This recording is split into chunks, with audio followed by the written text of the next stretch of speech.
এদিকে এই জয়কে হামজা এগিয়ে রেখেছেন লেস্টার সিটির হয়ে জেতা এফএ কাপকে। জানান ভারতকে হারানোর মাধ্যমে পূরণ হয়েছে তার স্বপ্ন। তবে লাল সবুজদের জয়ের দিনে নিজেদের হারে কষ্টে পুড়েছেন ভারত দলের কোচ খালিদ জামিল।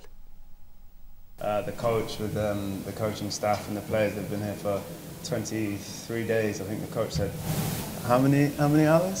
ঠিক এভাবেই বাংলাদেশ ভারত মহারণে জয়ের কৃতিত্ব পুরো দলকে দিলেন হামজা চৌধুরী। কখনো ডিফেন্স, কখনো মিডফিল্ড, আবার কখনো প্রতিপক্ষের রক্ষরে কাঁপন ধরিয়েছেন লেস্টার সিটির এই তারকা ফুটবলার। তাই জাতীয় দলের ক্যারিয়ারে ভারতের বিপক্ষে পাওয়া প্রথম জয় হামজার কাছে বিশেষ কিছু।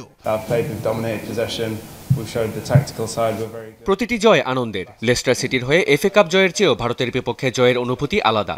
আল্লাহর রহমতে আমরা জিতেছি, আমার স্বপ্ন পূরণ হয়েছে। হামজার আনন্দের দিনে কষ্টে পড়েছেন ভারতের কোচ খালিদ জামিল। তবে সেই কষ্ট প্রায় 2 যুগ পর তাদের বিপক্ষে লাল সবুজদের জয়ে নয়, বরং হতাশ হয়েছেন দলের হারে।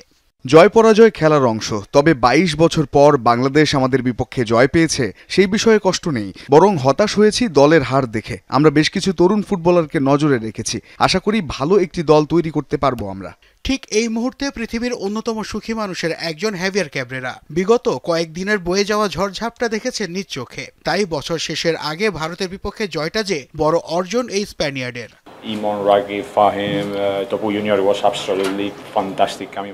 রাকিব ফাহিম সহ পুরো দলের পারফরমেন্স ছিল চোখে পড়ার মতো। দল হিসেবে খেলেছে বলেই এমন জয়। ফুটবলারদের মধ্যেও ছিল জয়ের ক্ষুধা, যা তারা প্রমাণ করেছে মাঠে।